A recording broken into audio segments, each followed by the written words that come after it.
Hello student. आज के जो हमारा टॉपिक है, जो मैंने बताया था कि इंडियन ज्योग्राफी का सबसे महत्वपूर्ण खंड है प्रमुख दर्रे, पठार एंड द्वीप।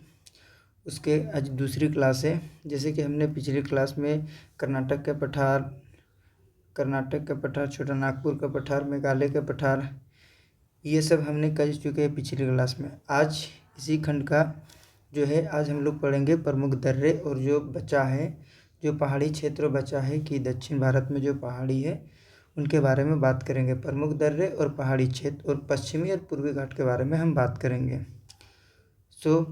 आज का सेशन बहुत ही इम्पोर्टेंट है। इससे एग्ज़ाम में लगातार क्वेश्चन पूछा जाता है और आगे भी पूछने की संभावना है। ठीक है, चलिए सेशन को आज स्टार्ट करते। सबसे पहले हम बात करते हैं दक्षिणी पहाड़ी क्षेत्र। दक्षिणी पहाड़ी क्षेत्र कहने का मतलब कि साउथ ईस्ट में जो है उनके बारे में क्या क्या है साउथ ईस्ट में। तो सबसे पहले आप 3 डायग्राम बनाइए मेरे साथ। 1, 2, ये 3 है। ठीक है, ये 3 है। ये है नीलगिरी,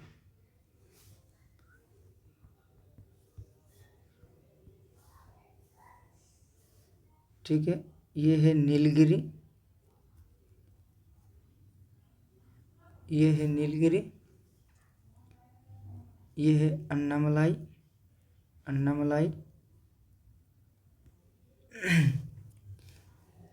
और इसे कहते हैं कार्डमम या इलायची। ठीक है, तो नीलगिरी में यहाँ पर है ऊटी। तो ऊटी कहाँ स्थित है? तो नीलगिरी में। ठीक है, और नीलगिरी में ही एक चोटी है, उस चोटी का नाम है दोदा बेटा। ठीक है, दोदा बेटा नीलगिरी में ही है। ये 26-23 मीटर ऊंचाई है इसका। ठीक है, और यहाँ पर एक पहाड़ी है नीलगिरी और अन्नामलाई के बीच में। इस पहाड़ी को कहते हैं पालनी पहाड़ी।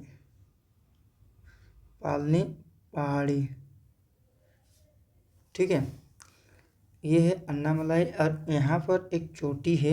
यहाँ अन्नामलाई में एक चोटी है, इस चोटी का नाम है अनायमुडी। ठीक है, इसकी ऊंचाई 26-95 मीटर है, और ये दक्षिण भारत की सबसे ऊंची चोटी है। ये अनायमुडी जो है ना, ये हाईएस्ट पीक है हिमालय। ठीक है, दक्षिण चोटी की हाईएस्ट पीक है दक्षिण भारत की। ओके। और कार्डमम इलायची में एक पहाड़ी है, ये है अगस्त मलाई। याद रखना, अगस्त मलाई एक बायोस्फीयर रिजर्व भी है। ठीक है, ये इसकी ऊंचाई 1866 मीटर है। अगस्त मलाई जो होता है ना, ये तमिलनाडु और केरल 2 राज्यों में फैला है।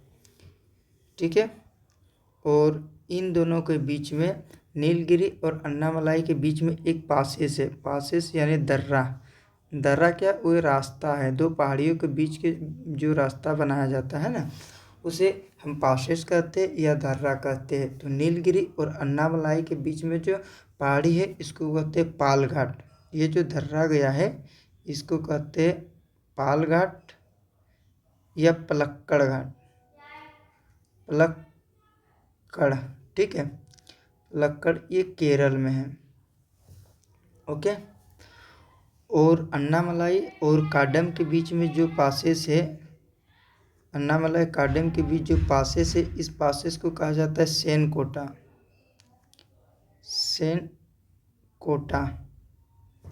ठीक है, पासेस भी हमारे समझ में आ गई है कि पासेस क्या होता है। 2 पहाड़ियों के बीच जो जाने के लिए रास्ता बनाया जाता है, उसे पासेस या दर्रे कहा जाता है।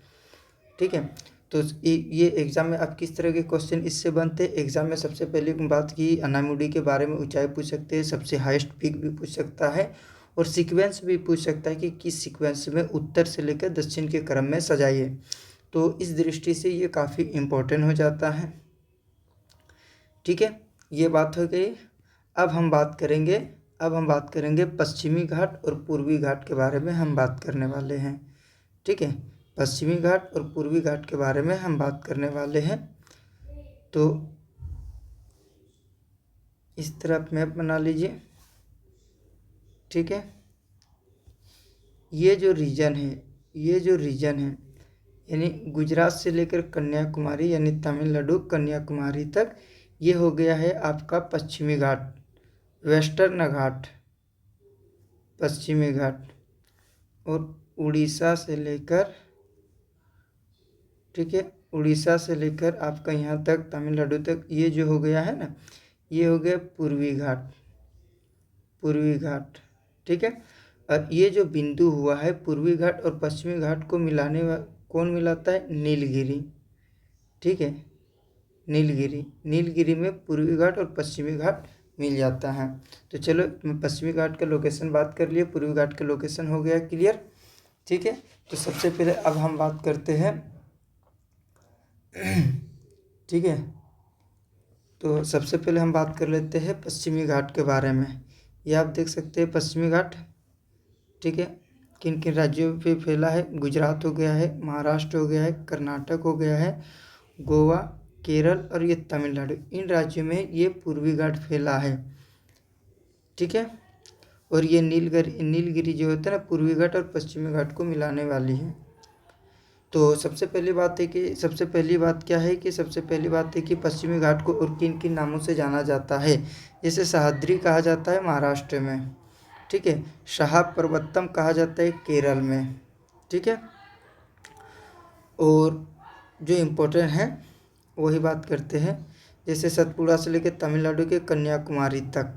ठीक है, यहाँ के जो पर्वत है, यहाँ का सबसे ऊंची चोटी है, जो सर्वोच्च चोटी पश्चिमी घाट की सबसे ऊंची चोटी जो अनायमुडी केरल में है, इसको मैंने बताया है अभी जस्ट। ठीक है, पीछे ये देख सकते हैं आप अनायमुडी, ये है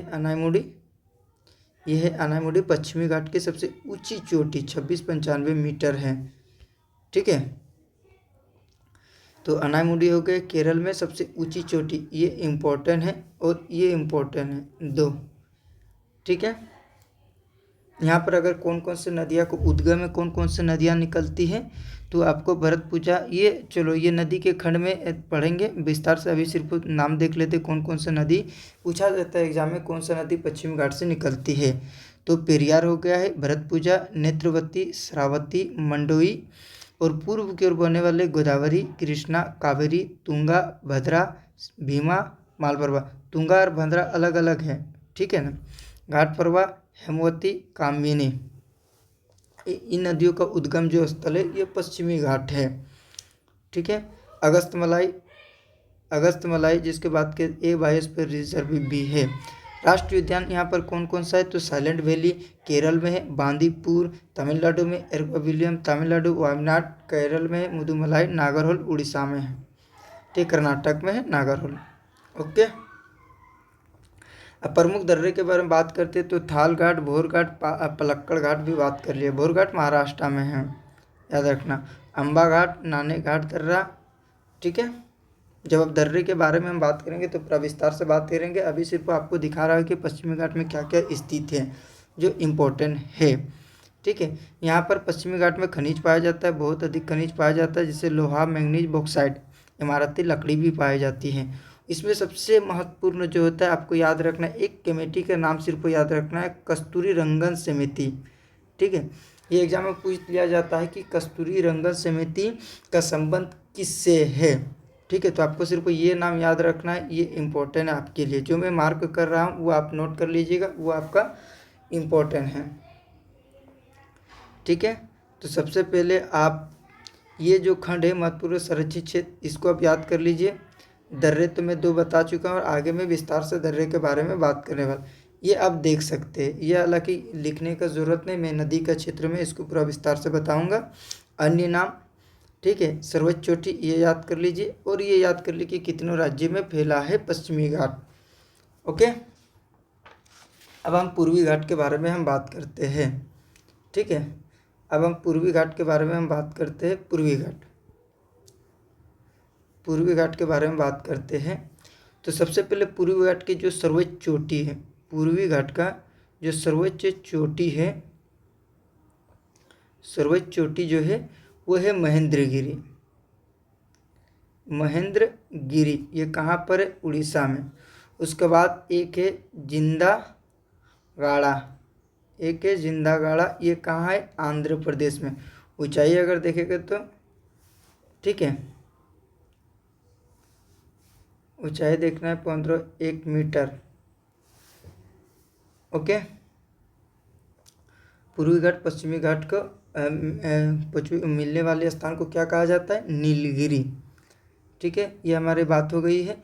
और इससे इम्पोर्टेंट ज़्यादा आपको बात करने की ज़रूरत नहीं। कौन कौन से नदी यहाँ से निकलती है मैं बताऊँगा आपको नदी वाले चैप्टर में। अभी फ़िलहाल आपको पूर्वी घाट में इतना याद रखना है, पश्चिमी घाट में इतना आपको याद रखना है जो इम्पोर्टेंट है। ठीक है, अब हम बात करते हैं प्रमुख द्वीप के बारे में बात कर। अब हमारा नेक्स्ट टॉपिक है, हेडिंग आप डाल लीजिए, भारत के प्रमुख आइलैंड्स, प्रमुख द्वीप। मैंने 2 द्वीप आपको फर्स्ट क्लास में ही बता चुका हूँ। भारत का एक परिचय, अंडमान और निकोबार। सो इस खंड में हम अंडमान निकोबार को नहीं करने वाले हैं। जो भी स्टूडेंट है, अगर जो भी स्टूडेंट नहीं किया हो वो आप मेरी पहली क्लास में आप जाके देख सकते हैं। भारत एक सामान्य परिचय खंड में मैं अंडमान और लक्षद्वीप को पूरा डिटेल में बताया है। जो करंट अपडेट आया है, जैसे कि अंडमान निकोबार का राजधानी चेंज हुआ है, उसके बारे में भी मैं पूरे डिटेल से बताऊंगा। इस खंड में जो भारत में जो अन्य द्वीप है उसके बारे में मैं बात कर रहा हूँ। ठीक है, तो सबसे पहले आप क्या करेंगे, सबसे पहले आप मैप बना लीजिए। मैप से क्या होता है कि आपको याद करने में आसानी होगी। ठीक है, मैप मैंने आप लोगों का मैप बनाने के लिए भी सिखाया हूँ। जियोग्राफी पूरा मैप का खेल है और ये काफ़ी महत्वपूर्ण खंड भी है, तो इसको जानने बहुत ज़रूरी है। ठीक है, भारत का प्रमुख आइलैंड इसमें इससे एग्ज़ाम में पूछा जाता है, याद रखना। तो सबसे पहले हम बात करेंगे, सबसे मोस्ट इम्पोर्टेंट आइलैंड जो है वो है माजुली द्वीप। ये है कौन सा? माजुली द्वीप। माजुली द्वीप ये कहाँ स्थित है? ये असम में है। ठीक है, असम में कौन सी नदी पर बना है? ये ब्रह्मपुत्र नदी पर है, ब्रह्मपुत्र नदी पर है माजुली द्वीप। ओके, और यहाँ जो है ये है न्यू मूर द्वीप, ये है उड़ीसा में है। ठीक है, और ये कहाँ पर स्थित है? बांग्लादेश और भारत के सीमा पर, बांग्लादेश और भारत के सीमा पर उड़ीसा में है न्यू मूर द्वीप। ठीक है, और अगला है हमारा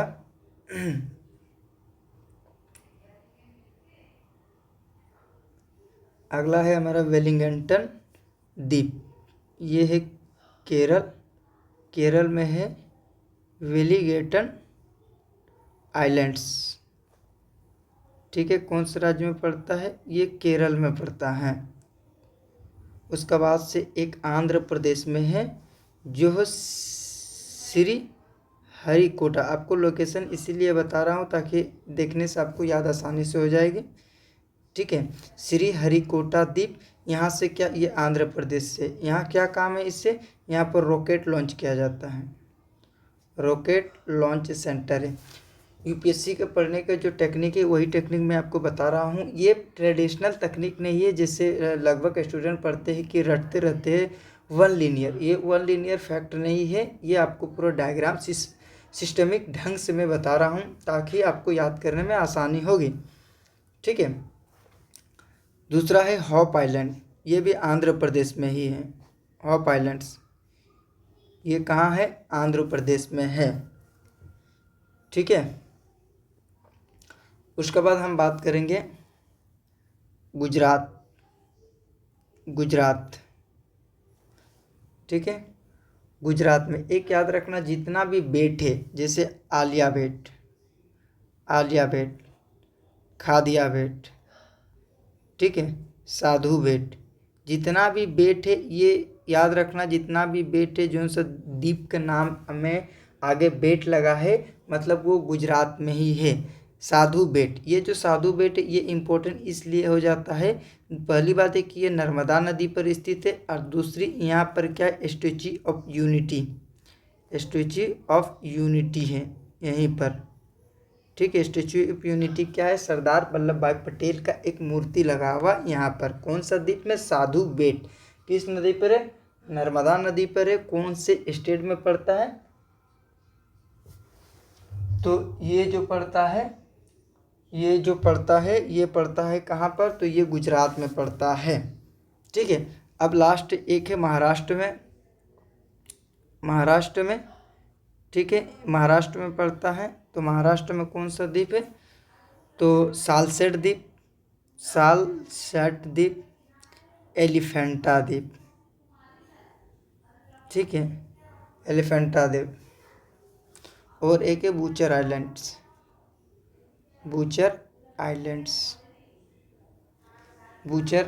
से है, ठीक है। तो जो एग्ज़ाम के दृष्टिकोण से इम्पोर्टेंट है वो मैं आपको बता दिया हूँ, ठीक है। और करंट में अगर कोई भी आइलैंड से आता है तो वो आप अपडेट कर लेना, और अगर मेरा क्लास अगर तब तक ख़त्म नहीं होगा तो मैं अपडेट कर दूँगा, ठीक है। तो ये है आज का सेशन, ये काफ़ी इम्पोर्टेंट सेशन है, ये फैक्चुअल है लेकिन मैंने इसको डायग्राम के माध्यम से आपको सरल करने का प्रयास किया हूँ। आशा करता हूँ कि आप सबको इस तरीके से पढ़ने में आसानी होगी। वन लीनियर या रटंत विद्या से ये बेस्ट है कि आप सिस्टमिक ढंग से एक डायग्राम के माध्यम से पढ़ें ताकि आपको चीज़ें ज़्यादा क्लियर हो गई। तो अब हमारा जो नेक्स्ट सेशन होगा इसके बाद जो इस खंड का जो थर्ड क्लास होगा और वो अंतिम क्लास होगा वो है प्रमुख दर्रे के बारे में बात करने के बाद कुछ क्वेश्चन कर लेंगे। उसके बाद हम नदी टॉपिक में आ जाएंगे, भारत का अफवाह तंत्र, ठीक है। और मैं एक बात बता देता हूँ कि इंडियन ज्योग्राफी में हम क्या क्या पढ़ने वाले हैं। इसके बाद हम पढ़ेंगे भारत का अफवाह तंत्र, उसके बाद हम पढ़ेंगे भारत के प्रमुख फसल के बारे में बात करेंगे, कौन कौन से फसल हैं, ठीक है। गेहूँ चावल के बारे में हम बात करेंगे। उसके बाद इंडियन ज्योग्राफी के खंड को हम द एंड कर देंगे। उसके बाद जो अपडेट में आएगा जो इम्पोर्टेंट और जो एग्ज़ाम के दृष्टिकोण से अगर इम्पोर्टेंट कोई टॉपिक आता है तो मैं उसको भी लेकर आएंगे।